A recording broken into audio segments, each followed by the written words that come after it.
Сабақты бастамай бұрын біз екі топқа бөлініп алайық. Заряд тобы, бірінші топ, металл тобы. Бүгінгі сабақ тақырыбында біз топ туралы білген сұрақтар болса, мен дайынмын деген белгіні көрсетіп, жауап берулеріңізді сұраймыз.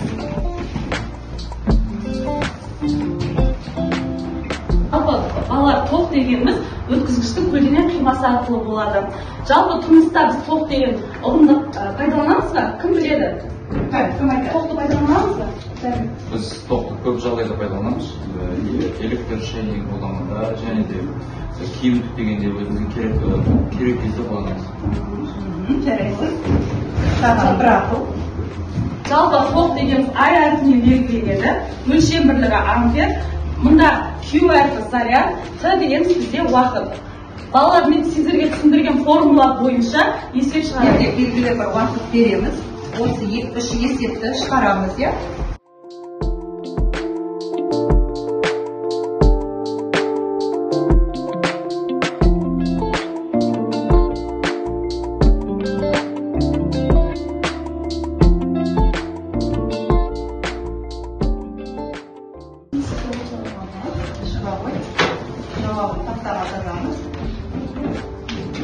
Секунд ішінде 20 кулон электр заряды өтетін болса, ток күшінің қандай?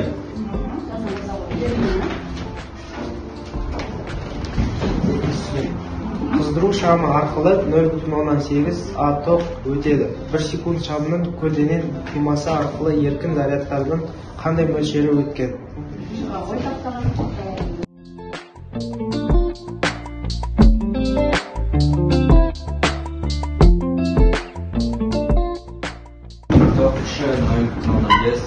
Ампер болғанда, ампердің заряд тасымалдауы қанша уақытта созылады?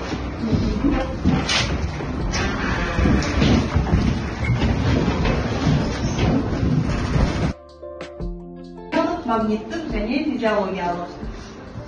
Кім айтады? Жылу әсері. Кім айтады? Түрлі тоқ жүрген кездерде бештік әсерінен түрлі электр құрылғылар қыза бастайды. Қандай мысалы? Мысалға обогреватель, фен, тағы басқа құрылғылар. Асыл ерітінділер мен балқымалардың таза химиялық заттарды бөліп алуға болады. Бәріні адамның тек керекті жеріне ғана түсінуге болады, тағы басқа. Келесі, магниттік әсері. Ол жүріп жатқан өткізгіштің маңайында магнит өрісі болады да, ол магнитке тартылады. Магнит тілше тоғы бар өткізгіштің жанында болдырмайды. Ол қауіпті адамдар мен жануарлардың денесіндегі тоқ өтетін бұлшықеттердің жиі болады. Не тоқ үшін ампер айтылады. Тоқ үшін өлшем бірлігі ампер. Енді физикалық шамалардың өлшем бірліктерін сәйкестендіру ойын ойнайық. Кім айтады? Тоқ күші. Тоқ күші дегеніміздің. Тоқ күші ампер. Тоқ күші ампер метр. Тоқты өлшем құрал ампер метр деп атаймыз. Екіншісі заряд. Заряд кулон. Уақыт.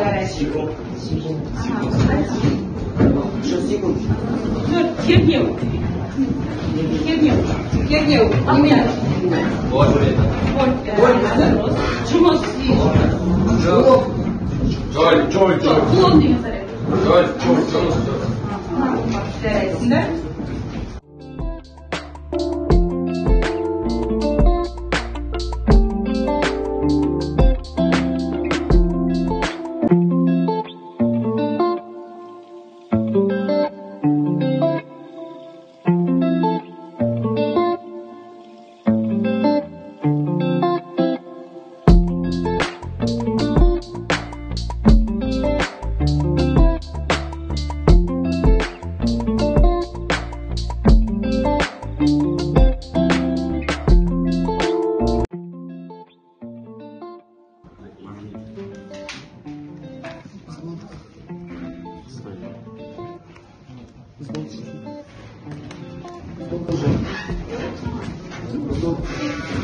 Металл дайын, иә? Бірінші сұрақты металл тобы айтса, екінші сұрақты заряд тобы айтса солай. Кезек-кезекмен айтса. Бірінші бактерия қасиеті. Бактерицидтік қасиеттері бар металл. Күміс. Иә, себебі күміс адам организміндегі нелерді бактерияларды қарайды. Сезеді, иә. Ол алған мақсатта себебі адамның денесіндегі температурамен ол сезбей металл ериді. Дұрыс. Қанша граммдағы металл? қан құрамындағы металл темір болды. Қатысты сөз жұмақ шешейік.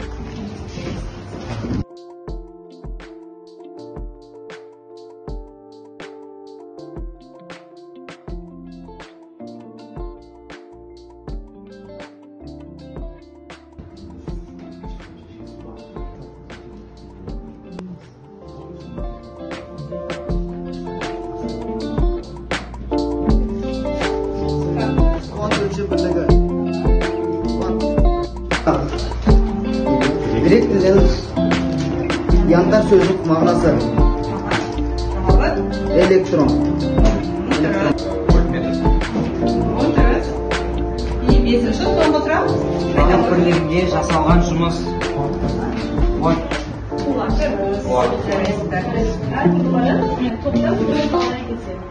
Шығамыз. Заряд орнынан соңғы. Металл тобынан бірі соған. Шығамыз.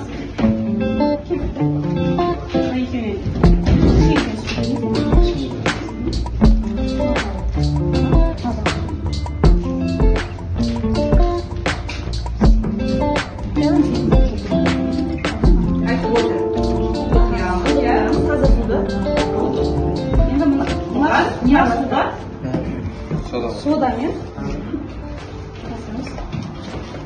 Содамен. Сіздер наоборот балалар. Апайдың қасына тұрамыз. Яғни суға сода қостық, серік кислорода, иә? Енді мына спичпен йод аламыз. Енді йод аламыз, да?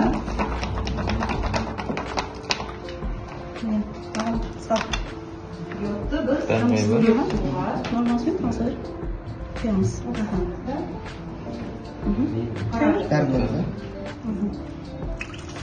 қандай болды? Су басқа светкенді. Яғни бұл дегеніміз молекулалар араласты. Енді әмір. Қазір жаңа сына суды маған құй. Жаңа қоспаларды біз қосылған соң құй. Ал не болды балалар? Су қайтадан өз орнына келді. Су тазартады. Ол тәжірибе не білдіреді? Иә, тәжірибенің бұл не бұны сағаттап келе қатысы бар. Ана жай ғана су болды. И бұған біз йод ғана қостық. И бұған мынада күш молекулалар мынаған араласты да, бұның бастапқы қалпына келтірді. Жарайсыздар балалар? Бұдырау ойында. Не үйрендім, не білдім тақырыбында жастарыңыздар өз ойларыңызды.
өз жазғандарын оқырсыңыз, түсінесіңдер. Әркім өз жазғандарын оқыңдар. Тоқтың әртүрлі әсерлерін және де жаңа формулалар бар.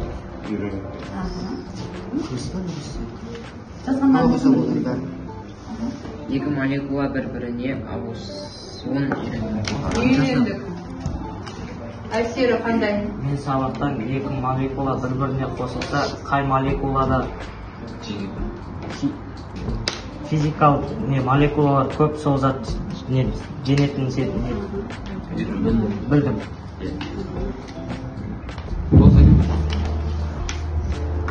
Бұл сабақтан қандай әсер алдың? Өте керемет әсер. Топпен жұмыс істеуді, топтық жұмыс керемет екенін түсіндім. Және сен? Есеп шығаруды үйрендім мен. Есеп шығаруды үйрендім. Кеңіз сағат? Иманғали? Төлеген? Даниял? Не жазып? Жауап береміз. Орнымызға отырып жауап береміз. Аха.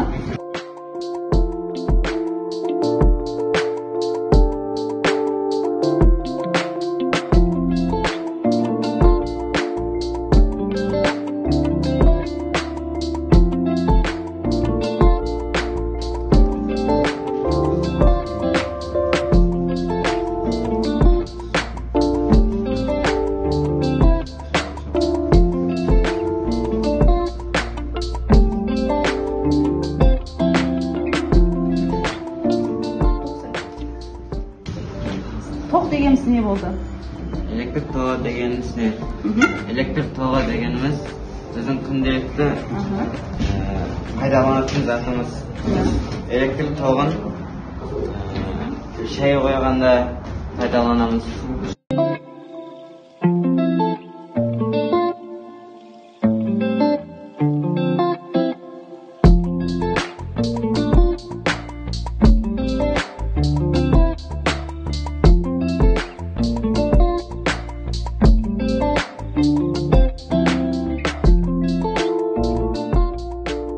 Металл тобы 17, заряд тобы 16. Бір балға. Бір балға заряд тобы. Алға түспек. Енді Үй жұмысын таратамыз. кез сұрақ болып сіздерге үй тапсырма шығады. Қайны көреміз?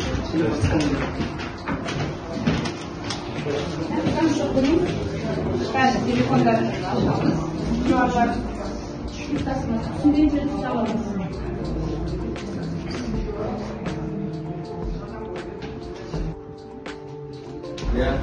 Қазір сканерін алып, Қазір камерамен де сол үй тапсырмасының орнына келеміз.